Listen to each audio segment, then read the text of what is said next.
Vamos a buscar un poco de carqueja. Este está bueno con el mate dulce, este. Sí. Lo más.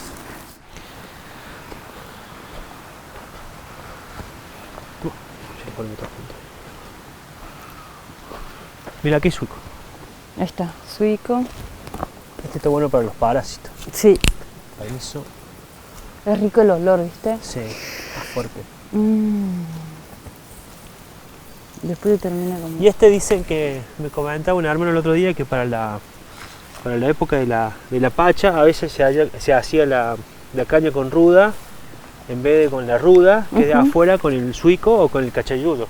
Ah, eso decías del cachayuyo. ¿Cuál es el cachayuyo? No sé, el Eric lo conoce, pero yo no lo vi bien. Es una que es amarillita ahí. No, tipo... he visto fotos, pero no lo tengo así como mucho. Pero eso viene a ser como la ruda de acá. Como la ruda, de acá, como chingona. Claro. Sí. Mira, este poleo, pero ya está peladito para llevar. Este para hacerse baño las mujeres. Mi viejo cuenta de que la abuela hacía, después de comer, el tecito con poleo y con burro. Digestivo. Con los burritos, sí, digestivo. Entre otras cosas, esas son las que se acuerdan mi viejo. Pero, mira. Sí, entre otras cosas eran esas.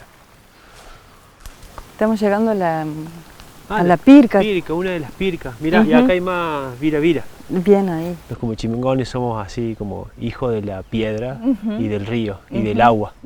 La lógica de la ordenación de las piedras, esto que son, acá son piedras más largas, ¿sí? Y más grandes a los costados, al medio se ponen todas las otras piedras chiquitas, y más que para separar, como bueno, por ahí está esa visión más occidental, ¿no? De que los límites dividen, era para juntar por ahí a las comunidades, a los genenu, a los zacates. Y muchas veces también las pircas se hacían para marcar el recorrido de los animales, de algunos de los animales sagrados, como por ejemplo el zorro, o las corzuelas, ¿sí? Como que se las seguía, y eran eso, puntos de encuentro, o como caminos también. ¿Vamos a la Casa Pozó? Dale, vamos a la Casa Pozo. Ahí también hay otra pirca. Y están, ¿sabes qué está ahí? Están los hormigueros. Sí. Los hormigueros que tienen esa posibilidad de conectar ahí las hormigas, el mundo de abajo con el mundo de acá, también son guardianes. Por eso a donde hay hormigueros grandes está, bueno, son lugares de cuidado. Está el caminito ahí como marcadito. Sí. Acá está el hormiguero, Está así como en la entrada, ¿no? Ahí como protegiendo. A partir de acá se hacía, esta curva ese ángulo está buenísimo. A partir de acá no solamente servía como vivienda, sino también para contener ahí la montaña un poco, y se tiraba el techito vivo, a veces se sembraba arriba el techito vivo. Y andaban los animales arriba de la casa también a veces, y de acá se salía para allá. Y es grande esta. ¿Y tu familia construyó alguna así también? No, cuando yo me empecé a hacer la casa acá en el cerro, me acuerdo que vino mi viejo, la segunda o la tercera vez que vino, miró así, le dio vuelta a la casa, la miraba y la miraba a la casa. Sí. Y me dice, tu abuelo construyó en barro, dice. ¿Tu abuelo? Claro. ¿Y por qué no me dijiste? Le digo, yo andaba con toda la cuestión ahí a flor de piel. Y bueno, se reía mi viejo, como diciendo, ¿por qué no me preguntaste? Claro. Y me dice, y le digo, ¿y qué te acordás vos de lo que te decía el abuelo? No, dice, ahí en Barrio Talleres, en la década del 50, ellos después de que los descomunalizan de ahí de la comunidad de San Marcos, en 1892, se van a, mi bisabuelo en realidad, Timoteo, se va a Barrio La Brojal, ahí a Córdoba, y ahí en Córdoba, que en realidad era un barrio indígena, está descrito así en la fuente histórica del momento como un barrio ahí con casita de barro y paja, y de ahí después, bueno, empiezan a laburar de lo que pueden, se van ahí a Barrio Taller y compran ahí en Barrio Taller. Y ahí, bueno, la primera casa que se hace en la década del 50, mi abuelo se la hace de barro. De barro, caña, los mandaba él, a mi viejo y a las hermanas, a mis tías, a buscar las cañas, un cañaveral que había ahí cerca, que todavía está el cañaveral, hay un pedacito del cañaveral que está, para hacer las quinchas, la quencha le decían ellos, le decían quincha, y para hacer el techo con la con la caña y con el barro. Y bueno, y eso me decía mi viejo cuando hacía la casa, me decía, claro, el abuelo lo que hacía es meter la caña arriba, le ponía una torta de barro y después arriba ya le metía como una capa así ya de cemento así. Y lo que hizo, para que la gente no diga que era una vivienda indígena, la alisó todo en la parte de adelante y en una punta, en un poste y en el otro poste, metía un clavito de un lado y del otro, tiraba un hilito y le ponía ferrite y marcaba, tac, hacía como una marquita. Después arriba subía otro poquito y marcaba. Entonces quedaba todo rayadito y después le dibujaba el ladrillo. Para que no parezca una casa indígena, claro, para que no parezca un para que rancho. hiciera... Claro, después esa casa lo voltearon. Esa mira. casa lo voltearon y bueno, ahora está la casa, ya es una casa de material ya, pero está ahí todavía.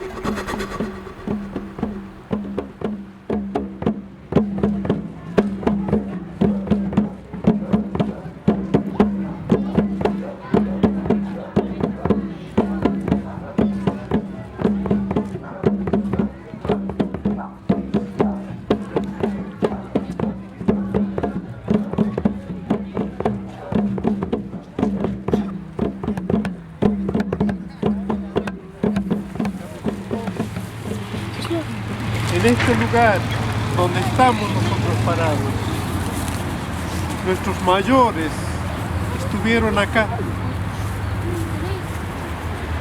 Vamos a pensar cada uno de nosotros en este día, que es el día de la identidad, nuestra identidad, la identidad de nuestros pueblos, de esta parte del territorio.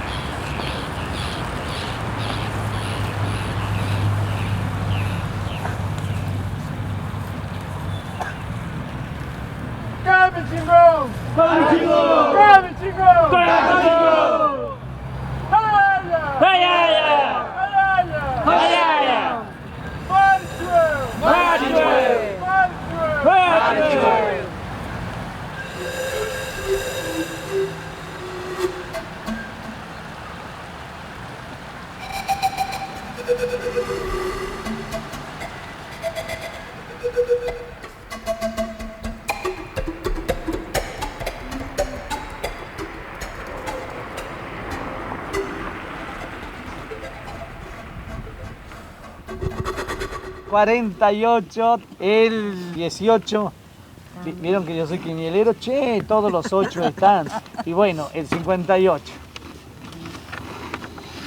Cura, padre, poné, o Horacio, como quieras.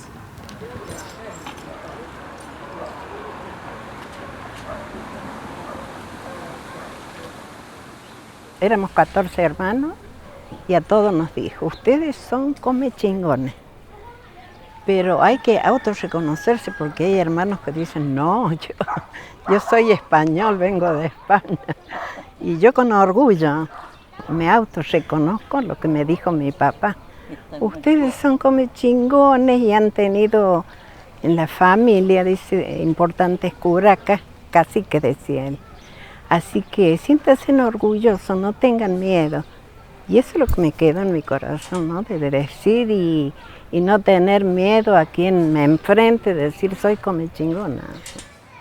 Me contaba don Agüero que cuando él coordinó la destrucción de la Pirca, porque querían abrir el pasaje, en el lugar donde estaba la Pirca comenzaron a cavar, y me dice don Agüero que ahí también encontraron, él decía como en tela de alpillera, sí, donde había sal, ahí sí, había un montón de restos óseos. Sí. Entonces ellos se asustaron porque no querían dar parte a la policía por miedo, claro, de que suspendan todo eso, y ellos necesitaban el agua.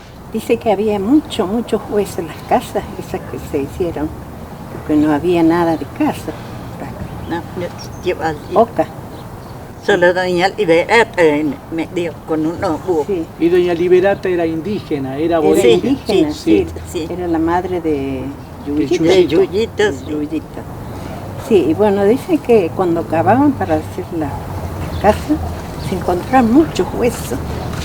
Salían y salían huesos, entonces que agarraban ellas bolsas de alpillera, las llenaban de hueso, iban y hacían hueco y la enterraban en la costanera. Antes no estaba la costanera, era todo barranco. Todo barranco, sí. Así que todo eso, la costanera, todo eso están enterrados, todas esas bolsas de hueso.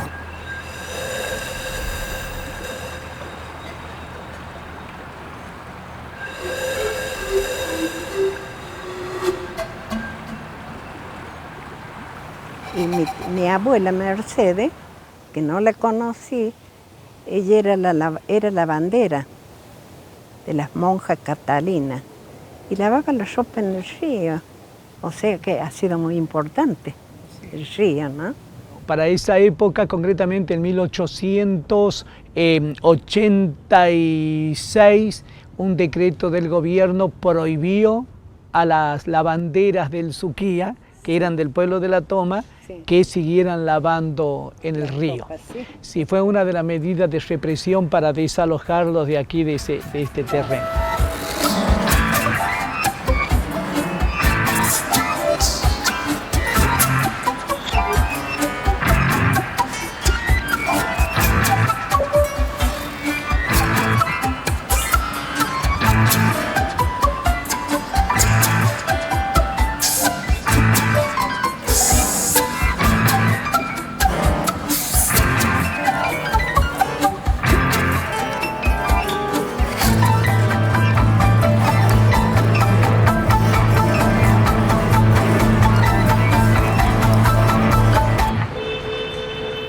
La historia de Córdoba no comienza con la llegada de los españoles en el siglo XVI. Tenemos formas de organización social, política, económica, en lo que después deviene nuestra provincia, desde antes de la llegada, incluso de la fundación de Córdoba en 1573. ¿Qué hacen los españoles en la política colonial?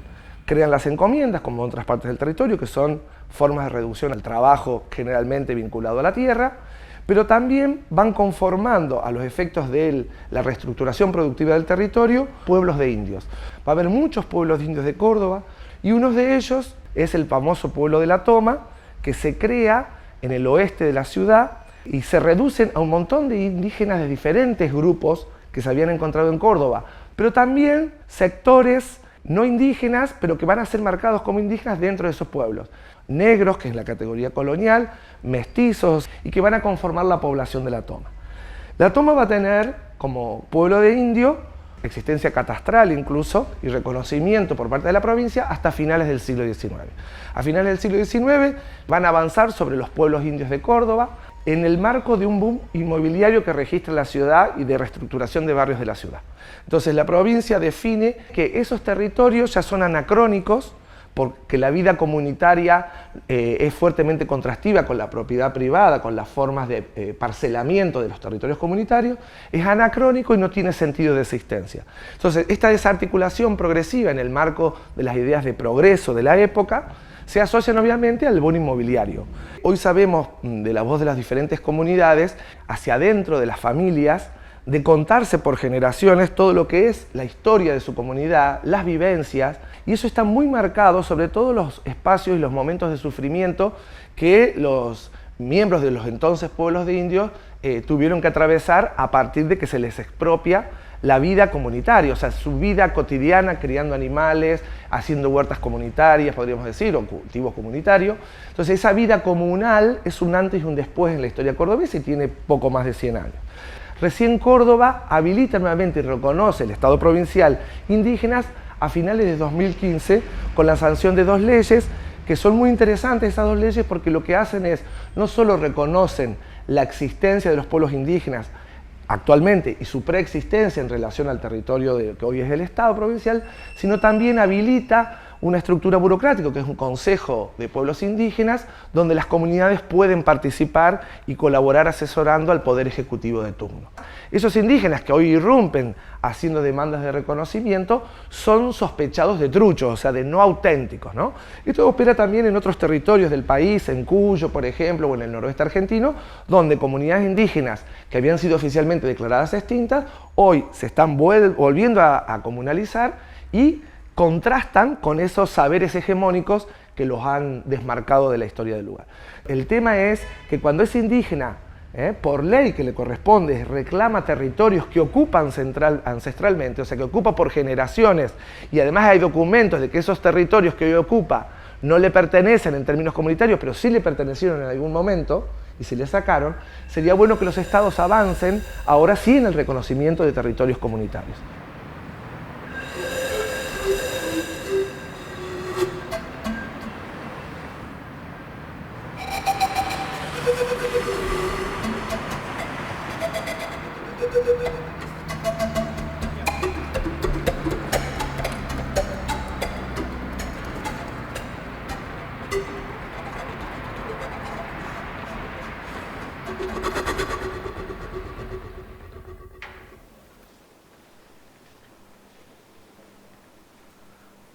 Hola. Hola. Buenas, ¿cómo va? Bien, ¿cómo está? Bien. Soy Pablo Reina. Había reservado un documento para consultar, que es la Ley General de Comunidades de 1881. Sí, ¿trajo el documento? Sí, sí.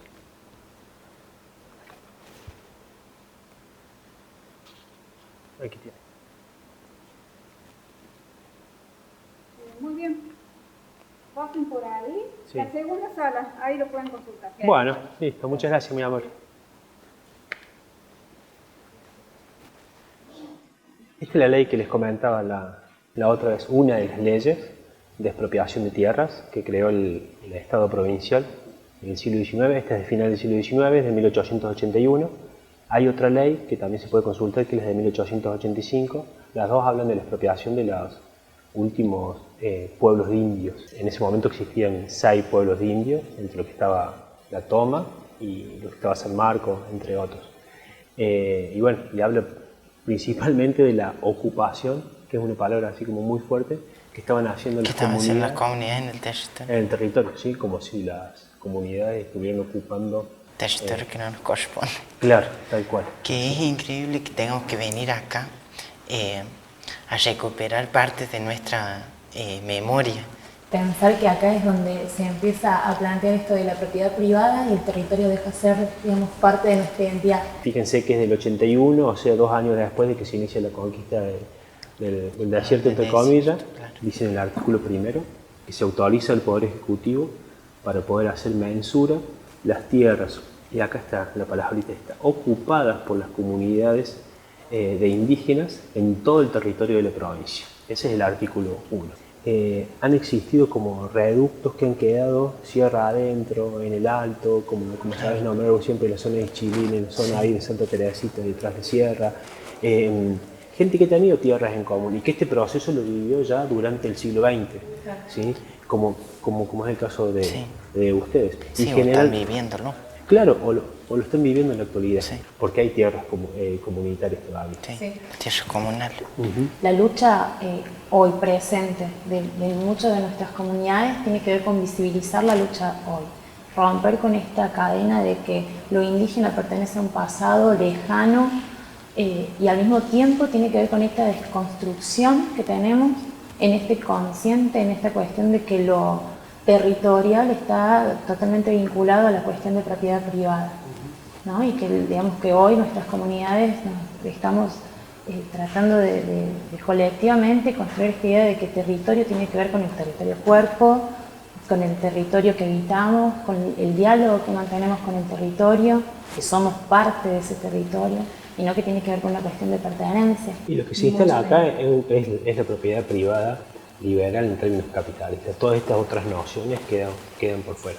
Durante la colonia y en la República, ya en estos últimos 200 años, ¿cómo va habilitando o deshabilitando el estar para nosotros? Porque acá nos deshabilita, ¿sí? O sea, se expropian las tierras, supuestamente no hay más comunidades. Pero en realidad nuestras familias siguen, y siguen con la memoria oral, siguen en otros territorios, hay procesos de diáspora, etc. Pero ahora en la actualidad, desde el 2015, cuando el mismo Estado provincial crea el Consejo Indígena de Córdoba, ¿sí? Hay un reconocimiento nuevamente. Y estamos hablando de que en 130 años primero nos niega y ahora nos habilita, ¿sí?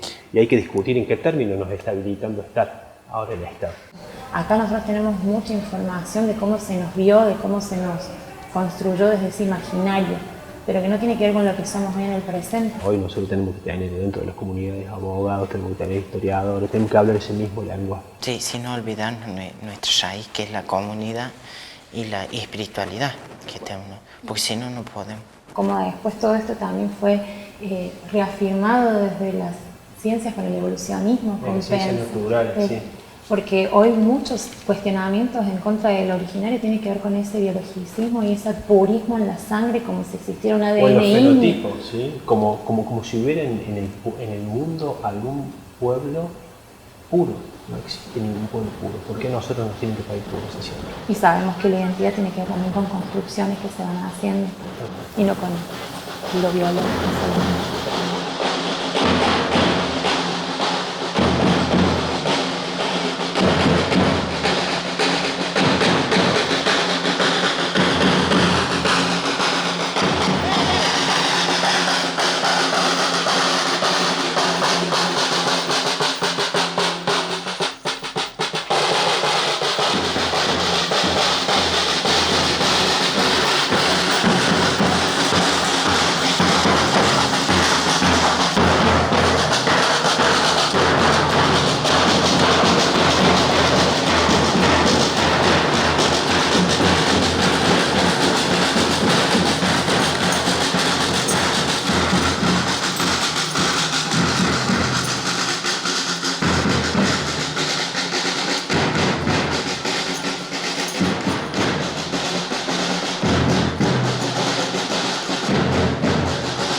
Está llegando la procesión de la Virgen Comunera en estos precisos instantes y vienen acompañados por los caporales, los negritos y la comparsa Los Tucumpas.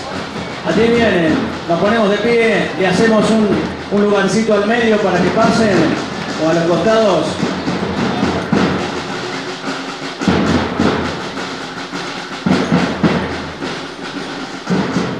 La Virgen Comunera es una imagen que tiene 250 años. Fue prohibida por el Estado y por la Iglesia la procesión en el año 1909. La gente del pueblo de La Toma eran conocidos como los comuneros. De allí que la imagen de la Virgen se llama la comunera. Un aborigen le hizo la corona que es de plata, sí. También la curaca del pueblo de La Toma le hizo el cetro con palma, lo tejió. La procesión de la comunera era solo hecha por el pueblo de La Toma. Y allí comenzaba fiesta, con comida, con bebida, con baile, con algarabía. Miren lo que son una cosa. 1909. Ahora la comunera salió con las mismas características. Bailarines, músicos, todo popular. Por eso vale la pena como signo, como gesto. Y aquí, en la casona de que fue del curaca Belisario Villafañe, que un día la prestaron al gobierno para que haga, porque el gobierno lo pedía, una sede para la seguridad del lugar.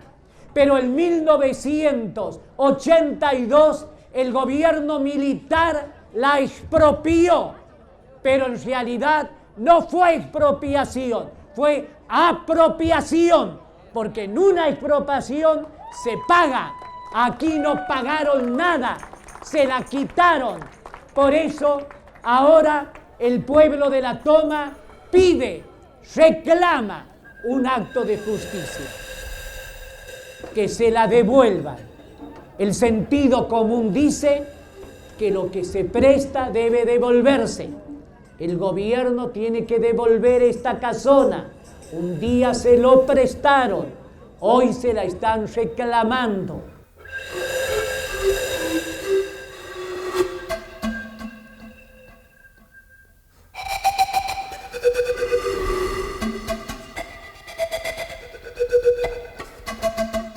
Me reconocí después de la muerte de mi madre, porque mi madre iba a la escuela acá en la calle Vélez y Casero, cuando niña.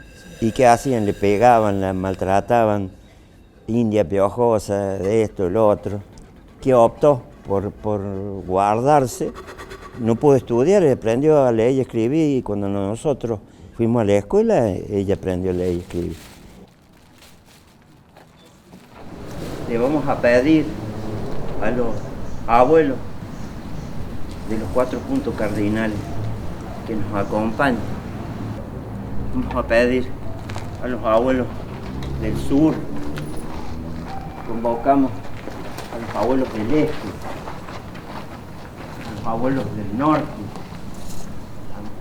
a nuestros abuelos del oeste, a nuestro Padre el Sol, que nos da la luz, el calor y la energía para vivir, a nuestra madre, la tierra que nos contiene y nos da vida, a nuestra abuela Tacu, que está hoy presente y nos cobija bajo su sombra.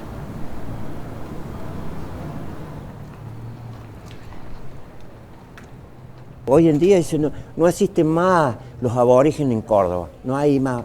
No, ¿cómo no es? Estamos nosotros. O sea, hoy nosotros no somos los descendientes de, somos los que estamos, los comechingones que estamos hoy en día. Formaron una nación sin tener en cuenta eso, una nación ficticia. En otros lugares se reconoce a quienes vivieron antes y son parte de. Acá no, se borra todo y por eso es que esta lucha.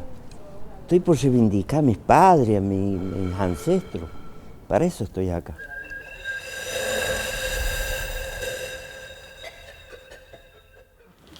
Hemos esperado tanto que ya jamás nos dieron una respuesta.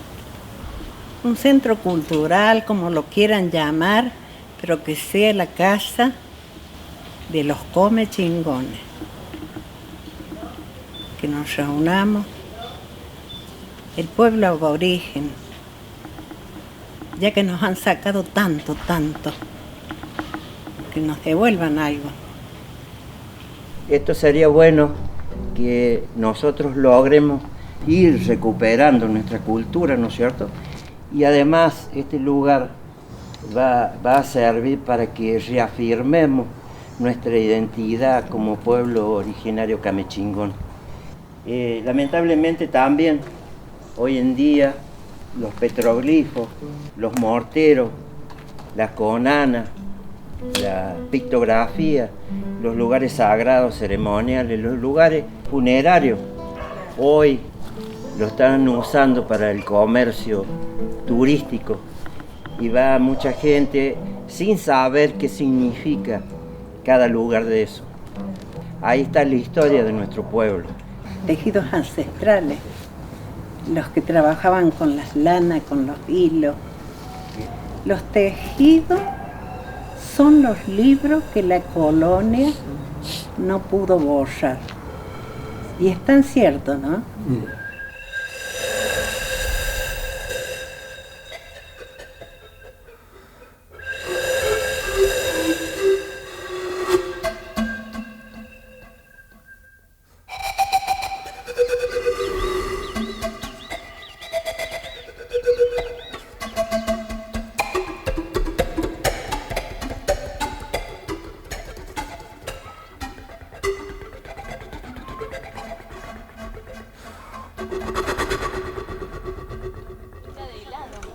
Yo todavía no agarré luz. Quiero un mate.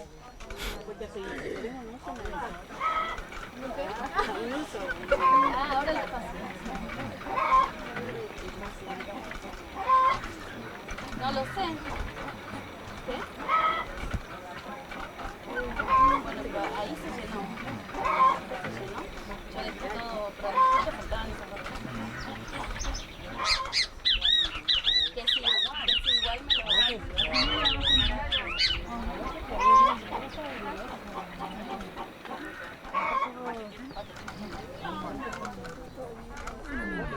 Una minga es un trabajo comunitario que se hace para uno, como ser yo, pido para que la gente venga a mingar para hacer, pongámosle, desmonte, para cosechar, para sembrar, o techo, o adobe, o hilar en este caso. Entonces los otros vienen y me hilan para mí y yo a cambio de eso les doy de comer y de tomar. Y eso es, trabajo en colaboración. Y yo a la vez quedo en deuda con todos ellos. Después si ellos me invitan a otra minga, yo tengo que ir y hilar. Y eso es la minga.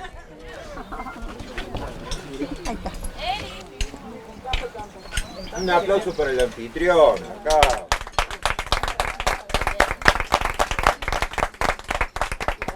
Para saber cómo te va. ¿Te dejo todo acá? Sí. Y allá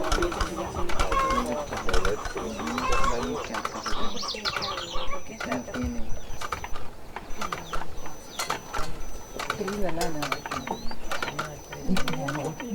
Ah, la pilla para limpiar está bien llenada. Sí, esto no es mucho. Consiguió el primero la tuerza. La tuerza sí. Por lo menos lo pongo. Cada uno tiene su técnica. Sí, esto no es mucho. Voy abriendo ahí así. Sí. La recuperación. Y que tiene como mugrecita. No, pero eso ve y sale. Sale solo la Sí, mugre. cae eso. Eso porque la oveja estaba... ¿No las lavan antes a las ovejas? No.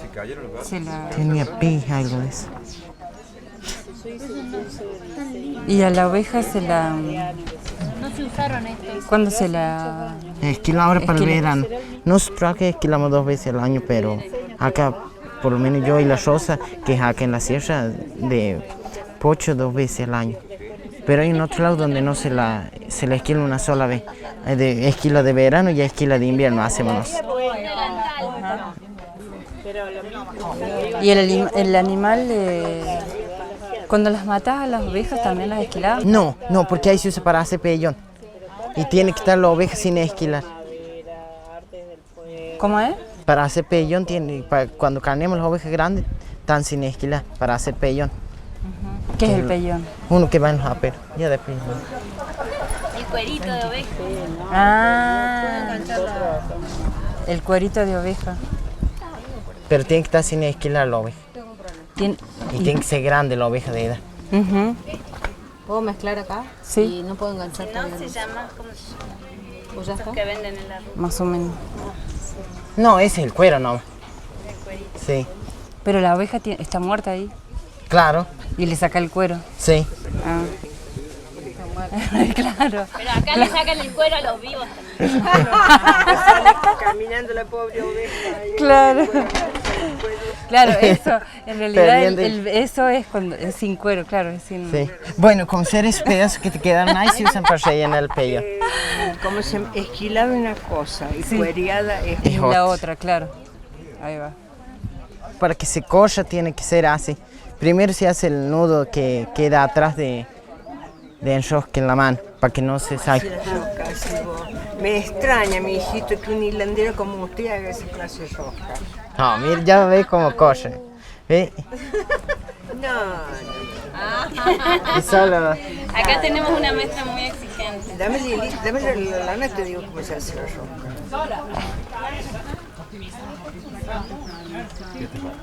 Ah, la hace con los dedos. Claro, con los dedos. Claro, no, yo la... En tu brazo, en tu mano, en la mano tuya. Y ahí se dice... Pero lo que pasa es que así es cuando la rosca es cortita. Y en cambio cuando es mucha como la que había hecho hace un rato yo, no, tiene que ir el pedazo grande queda acá atrás. Está al revés, Dale unas chancletas o algo. Cada uno tiene su... Sí, señora, sí. Mientras Corsi se puede hilar. Basta que se puede hilar. Ahí. ¿Vos sabés curar la enfermedad de las plantas también, por ejemplo, del maíz, la lagartija que le agarra también? ¿No? Sí. ¿Sí? ¿Y has curado algún campo así alguna vez? ¿Sí? Sí, porque le creo que le dijo. Bueno, pero ¿le da resultado 100% o qué? ¿Cómo? No, porque eso es cuestión del que cree. Sí, porque si como será ahí ya la pregunta, usted ya está desconfiando. En cambio los de acá no desconfían. Y me van y me piden que les vaya y les cure el campo y ya, y no tienen más bichos. Lo mismo las emichaduras de los animales, el moquillo. ¿Sí? ¿Y eso de palabras también todo? Sí, hay un rezo, una oración y unas cosas que se hacen y... Es como los... Sí, ¿quién te las pasó a vos? Y los que curan, los otros que curan. No se pregunta esas cosas porque... Claro, sí, no se pregunta. No se pregunta, está diciendo Mauricio. ¿Sabes por qué no te preguntan? Porque no te quiere dejar que uno le quite. No, después pierde uno el poder. En el otro también hay una energía. Sí, que chupa. Esto también le llega a la persona que cura. ¿Usted cómo se conecta? Ahí me estaba contando el... No. Este tiene que tenerlo. Con esta lo tiene así. Mire así. Y con esta baja acá. Y lo gira. Y de ahí sube acá y abre así. Y de ahí vuelve a bajar y gira. Vuelve a bajar.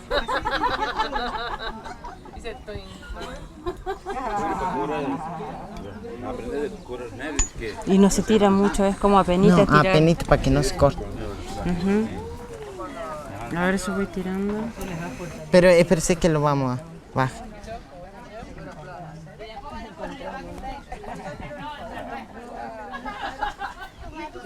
Y acá se hace el medio boza, que es este nudo. Así. ¿Ese es el primer nudo? Sí, es el medio boza. ¿Medio bozar? Sí, medio bozal se llama. Acá en Pocho tejen mucho, hay muchos tejedores en toda esta parte. No, queda la Rosa. ¿Cómo se llama la hermana de la Rosa? Sí, la Seferina. La Seferina, yo pongámosle la Rosa y nada más. Que la Seferina no teje, sabe, pero no teje. Y el otro, y tejía la Titina que se murió. ¿Cuánto hace que se murió la Titina? Y la gente que del lugar no, así no tiene ni tradición ni costumbre, ¿no? Tienen por tradición, pero no quieren tejer ni quieren cosas. Lo saben hacer, pero no Claro, debe haber, hay muchos que son inactivos, que quiere decir que lo saben hacer, pero no lo hacen. Y la otra generación ya no lo va a hacer. No, lo que pasa es que no ven la plata. Entonces en algo que vos no ves ganancia a cosas, ¿a qué joder? Pongámosle con la comida. Porque si vos no vas a hacer algo que vos no tengas que comer hoy. Porque pongámosle yo y ella que tenemos otra posibilidad de vivir de algo en otra cosa. ¿Porque no es como muy valorado el trabajo o no? Claro, no se valora mucho. No es valor, ni siquiera paga. Ya está, tiene que guardarlo en el coso porque está muy retorcido. ¿Qué hago? ¿Lo enrollo así? Tiene que sacar el nudo y enrollarlo en el nudo. El domingo al lunes. ¿Cuándo?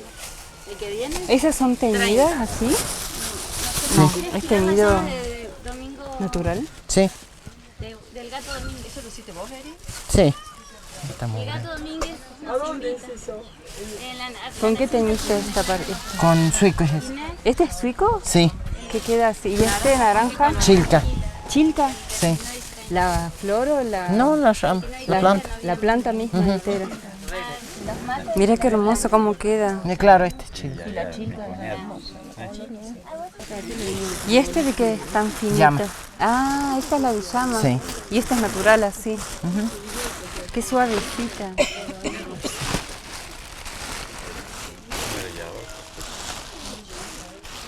¿Y esta? ¿Esa de Esta abejas? también ya. ¿Esta también es llamo? Sí. ¿Y esta las trajiste? ¿Las hilaste vos? Sí, sí, sí, este hiladito, sí. ¿Y es más complejo o no? Sí, a mí no me gusta hilar llama. ¿Por? Es un ¿Con la trabajo. energía? No, es mucho trabajo. ¿Por qué trabajas? Porque es como una seda. Una seda y... Sí, supe hacer un poncho de lana y llama, pero me dio... A mí me cuesta tizarlo, no hilarlo. Claro. Eso no hay que pisarlo, la llama. Mira, es re suavecita. No sé por qué. Sí, no, pero es muy complicado. Sí, muy complicado.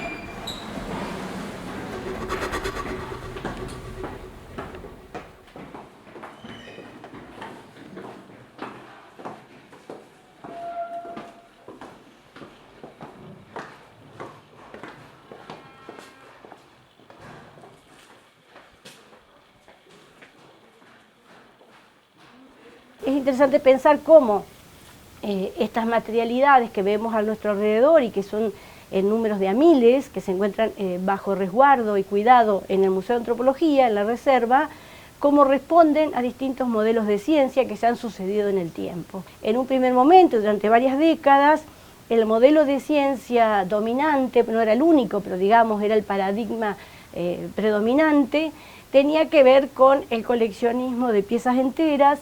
En la mayoría de los casos son piezas que proceden de contextos de cementerios, de contextos fúnebres, de excavaciones de cementerios, algo que en el nuevo modelo ya no se está utilizando, ya no se está priorizando en el nuevo modelo científico. Lo que hoy estamos observando, sobre todo en los grandes museos nacionales, es un descoleccionismo. De alguna manera es desprenderse de estas colecciones y que vuelvan a sus originales propietarios, como son los pueblos originarios. ¿Qué hacemos con determinados tipos de restos que se hallan en estas reservas? Uno de ellos, por ahí, los más sensibles, los más delicados, son los restos humanos. Los más demandados por los pueblos originarios hasta el presente han sido los grandes museos nacionales, como es el Museo de la Plata y el Museo Etnográfico de la Universidad de Buenos Aires. En el caso del Museo de la Plata fue creado en el siglo XIX y el Museo Etnográfico en 1904, comienzos nomás del siglo XX. En ese periodo se desarrollaba en lo que era el país recién constituido como tal, como Estado-Nación, políticas de exterminio hacia los pueblos originarios. Y los museos, estos museos, sobre todo el Museo de la Plata y el Museo Etnográfico, jugaron sus roles en esto. Por ejemplo, había instrucciones para los militares que estaban en el campo militar, en la lucha, para que pudieran recuperar de alguna manera a los indígenas que eran muertos en estos genocidios, en estas matanzas, que luego fueron procesados como si fueran objetos, descarnados, y ahí se empezó a construir esta idea de que lo que ingresan no son personas, son restos óseos, ingresados a los museos como objetos de estudio. Son muestras de culturas que están desapareciendo, de individuos que están desapareciendo. ¿Por qué? Porque este nuevo Estado no incluía a estas poblaciones, por eso estas grandes matanzas.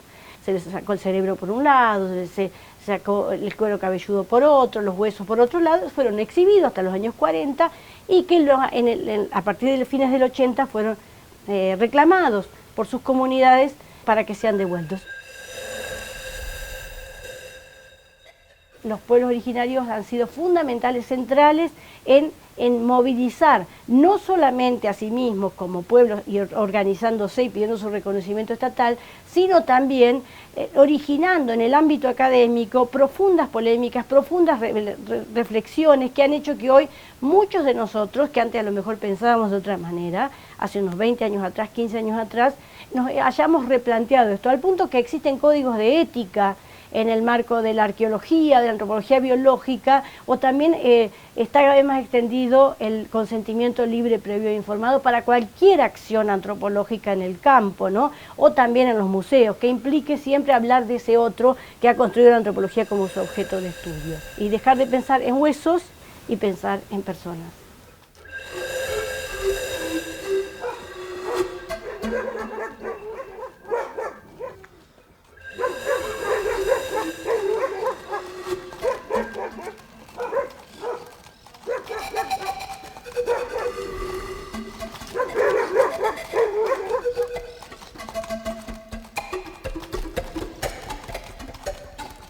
Ah, este es el pozo que había cavado. Este es el pozo, pero donde, mira, este otro, acá, claro, este es el que había cavado y es el que después yo lo terminé de tapar porque ahí es donde estaba saliendo el otro huesito. Los que se encontraron estaban acá, en esta parte de ahí. Y allá, acá, estos fueron los primeros, ¿no? Claro, pero esto ha sido porque la pala ha movido acá y los ha llevado para allá y como para aquel lado, en esa parte de ahí, y lo han arrastrado. Por eso es como que ahí está. Capaz que la parte de arriba haya quedado ¿sí? en la pala y la hayan llevado para tapar ahí la hora del gas. ¿Vos decís? Para mí que está ahí. Está ahí. Sí, como que han arrancado la parte de ahí abajo.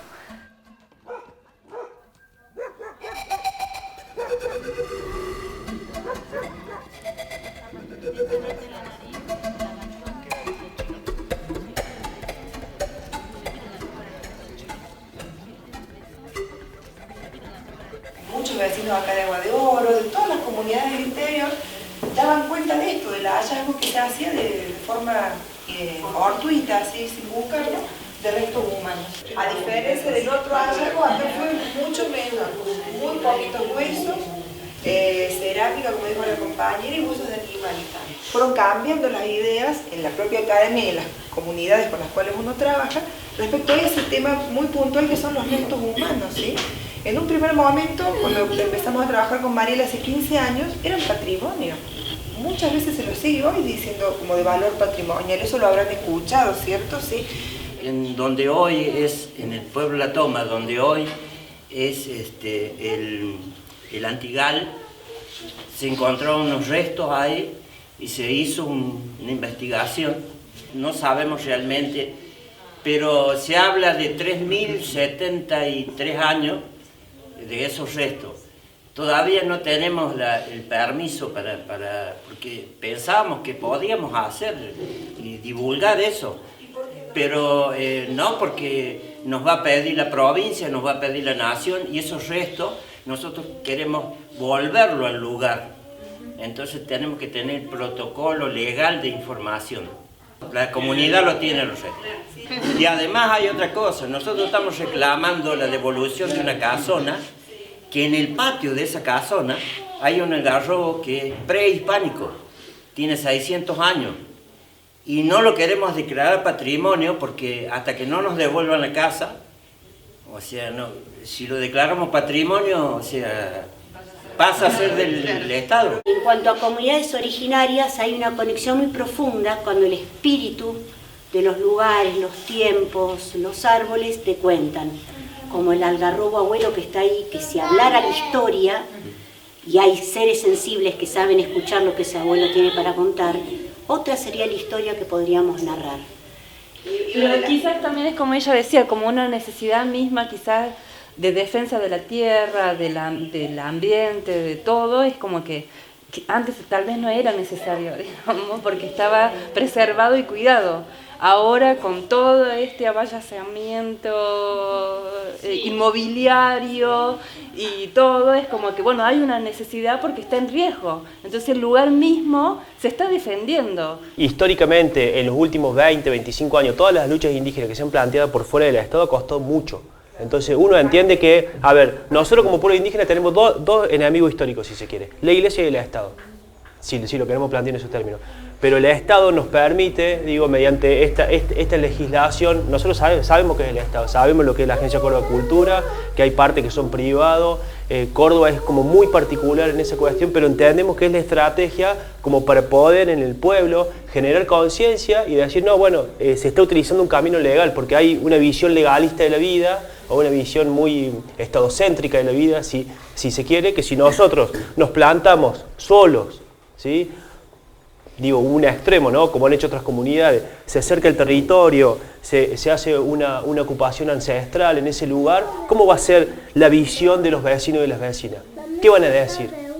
Y obviamente nos van a decir de todo, ¿sí? Entonces nosotros entendemos que por esa vía podemos empezar a generar conciencia, sabiendo de los riesgos, ¿sí? O sea, igual tener en cuenta que no asegura nada el hecho de que sea un patrimonio. O sea, lo vemos en Cerro Colorado. En Cerro Colorado, digo, acá en Cantón, o sea, la ley, digamos, lamentablemente no se cumple. Entonces, como que en realidad tampoco es, bueno, lo declaramos patrimonio, acá nadie va a tocar nada. Si no hay comunidad que esté ahí sosteniendo eso, la ley nunca se va a cumplir, digamos. Claro, por eso el patrimonio lo decide la comunidad y lo tiene que defender y sostener Claro. la comunidad, Sí, digamos. bueno. Después lo otro es un anexo y es un arma súper de doble filo. ¿Qué pasa cuando pongo el caso de mi viejo, cuando mi viejo empieza a finales de los 90 a decir, che, somos indios, y cuando dice, como chingón, cuando empieza a tomar eso, y esa palabra que fue impuesta, se forma en una idea muy fuerte y que ayuda a los procesos de autorreconocimiento de la familia. O sea, está todo bien, deconstruimos,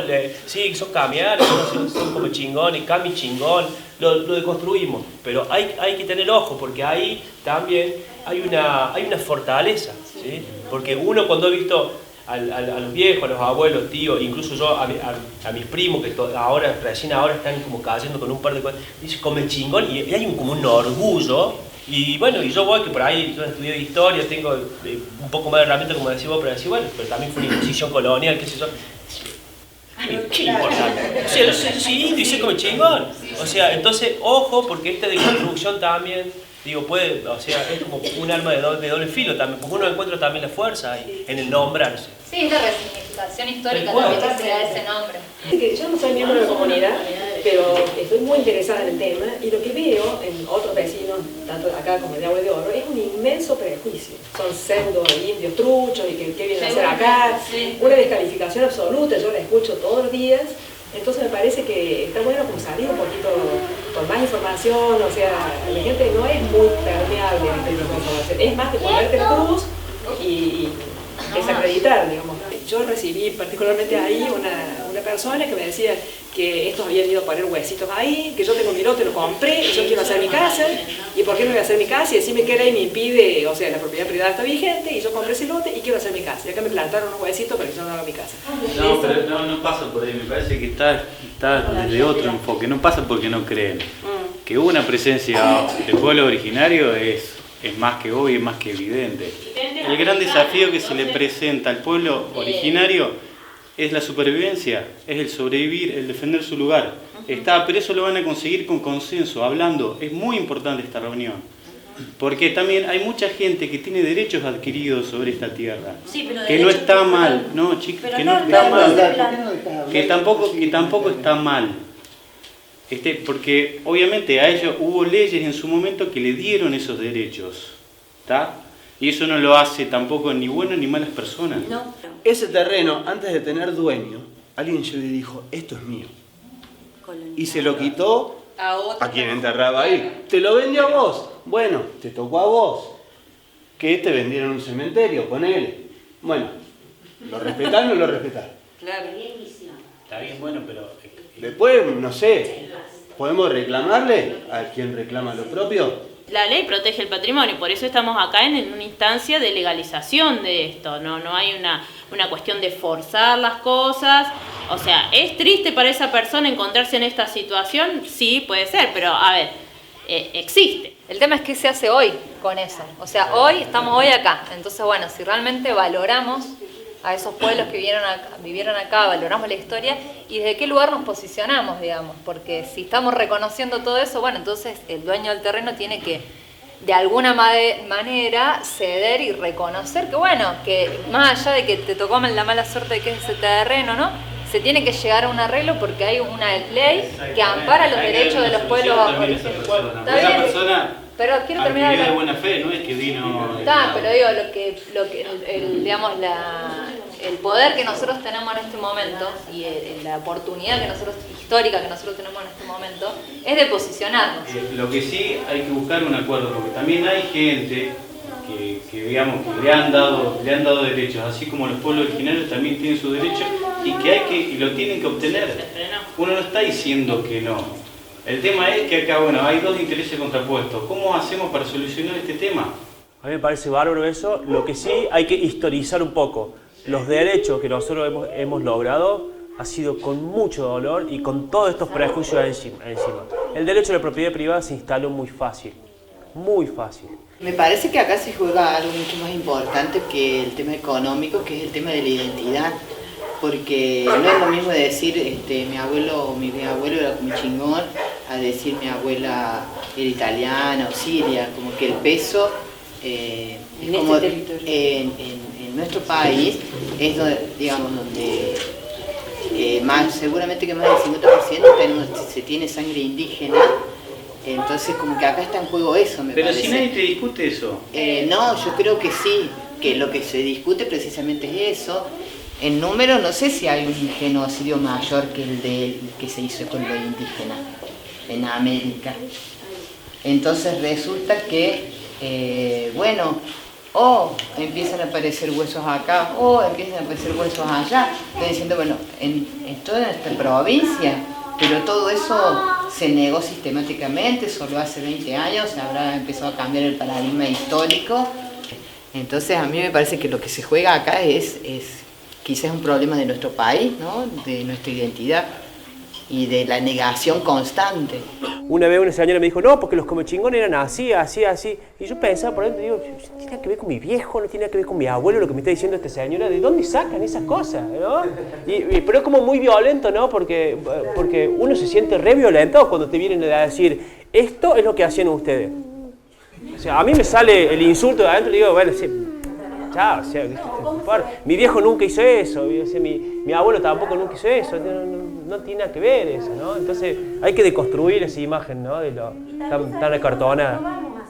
Yo creo que eso, para mí, ¿no? Me parece que tiene que ver con esa necesidad todo el tiempo de definir qué es lo indio, ¿no? El que hablamos nosotros, el indiómetro. ¿Cuán más indios sos? Pues nosotros nos pasa, por ejemplo, estamos atravesados seríamos como una comunidad súper heterogénea de provenencias ancestrales de distintos lados, donde hubo mucha historia, donde hubo cuestiones así de asumir en distintos momentos distintas identidades, porque tiene también que ver con una supervivencia, con momentos de la historia que fueron un poco más álgidos que en donde era mejor ocultar ciertas cosas, que también ese ocultar de alguna manera ayudó a la permanencia de ciertas cuestiones, porque no se asumía una identidad, pero sí tenía que ver con un resguardo, ¿viste? En determinados momentos, y eso también me ha pasado estando en Córdoba de ver en las familias.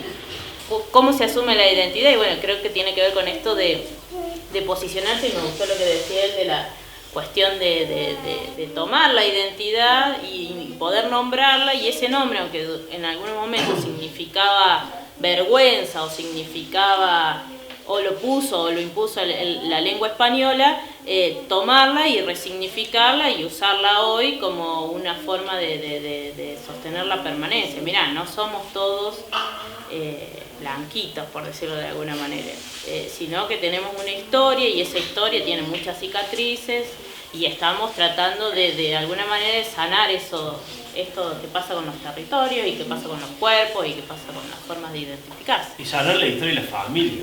Yo creo que los que venimos de acá, las historias de familia son durazas. La historia, por lo menos de la familia reina, es duraza, sí, pero le pasaron re mal. Y después uno cuando empieza a investigar, hasta hace 120 años vivíamos en comunidad, hasta que vino el Estado y dijo, che, esta tierra, chao, así. Y yo cuando descubrí eso, que la tesis de mi licenciatura es estudiar mi familia, cuando descubrí eso digo, claro, de ahí hemos salido pobres, que mi abuelo albañil toda la vida, rompió la espalda, que mi viejo no tiene secundario, y claro, ahí está la razón. Entonces, sanar eso me parece que es así como fundamental.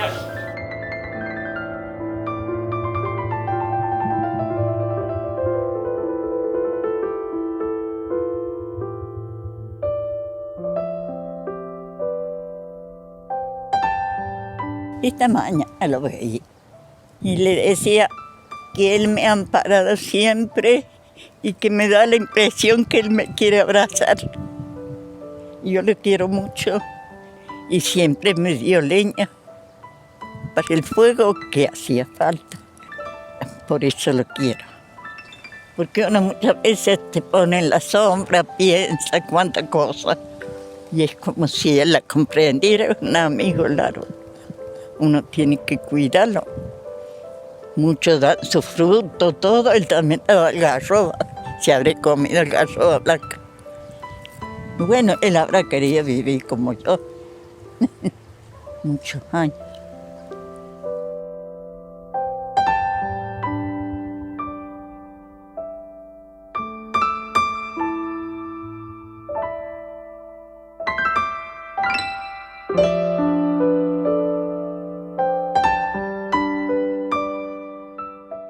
De parte de mi papá, sé que mi abuela del Cerro Colorado era como india, pero como ella lo abandonó a él, digamos, vaya a saber bien las cuestiones porque tampoco nunca se habló, es como que era un silencio así. Y yo hasta el día de hoy tengo como ese interés y esa gana de saber por qué, digamos, porque ella era como la criada, digamos, de los capataces. Claro, ahí está.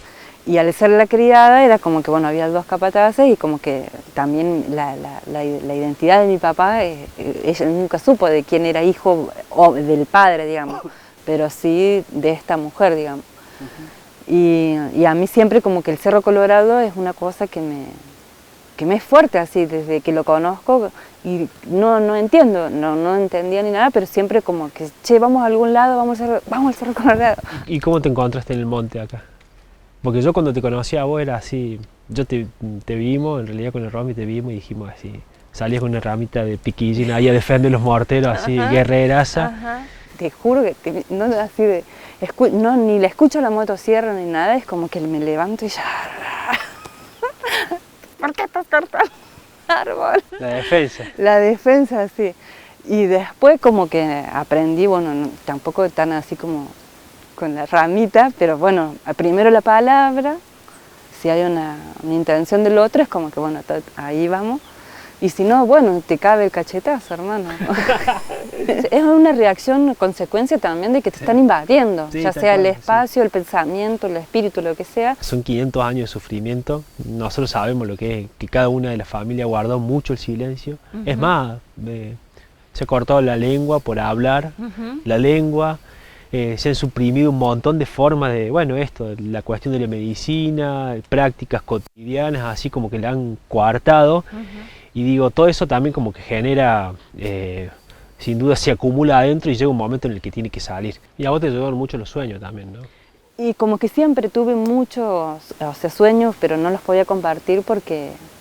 No, o sea, a veces ni yo es que no está en la comunidad, es lo que decía Larry, que por ahí que hay ciertos roles, como por ejemplo el que sueña o el que tiene el uso de la palabra para las cuestiones políticas o para comunicar, o la autoridad espiritual, pero hay, digo, en lo comechingón como en lo mapuche, o sea, está ese rol. Claro. Lo que pasa es que la gente nace sin el contexto que lo ayude. El sueño era ese, que yo bajaba de mi casa, cruzaba el río, yo le decía a la piedra que iban a destruir todo, y todo fue cuando empezó a suceder lo del Cerro Colorado.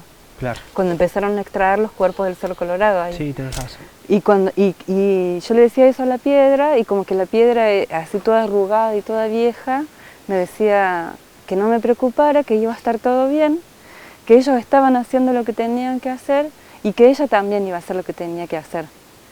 Y a todo esto así era como que, bueno, yo de alguna forma en el sueño me calmaba y empezaban a salir los esqueletos, así los huesos de distintos lugares del monte y como hacer todo, hacían como un semicírculo como protegiendo el monte de acá. contra la visión por ahí occidental que dice que ve solo huesos, están con nosotros los abuelos y las abuelas están ahí, porque se manifiestan y hablan. Siempre estuvieron y siempre están para los que quieren Tal cual. verlos y quieren escucharlos y no van a estar para los que no quieren. Igual que los guardianes de los lugares, los guardianes de las plantas, el tata, el padrillo, los guardianes de los territorios están. Si uno los ofrenda, los vuelve fuertes y están nuevamente y uno los ve y pueden entablar ese diálogo.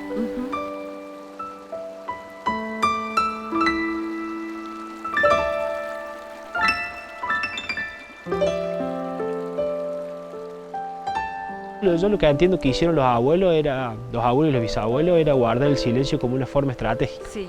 Es cuidar la bracita, es decir, se pasó la noche, o estamos entrando en la noche mejor dicho, todo el mundo se va a dormir y queda la bracita, y para arrancar el fuego el otro día se lo cubre con ceniza y después al otro día, en otro momento, se lo descubre y el soplo, que es la vida misma, así, hace que se prenda el fuego nuevamente. Entonces yo pienso que los abuelos hicieron eso ahí, cuidaron la bracita, escondieron ahí hasta la expresión más mínima por ahí de la cuestión identitaria y bueno, y que nos está tocando por ahí a nosotros, por todas las señales que uno va teniendo.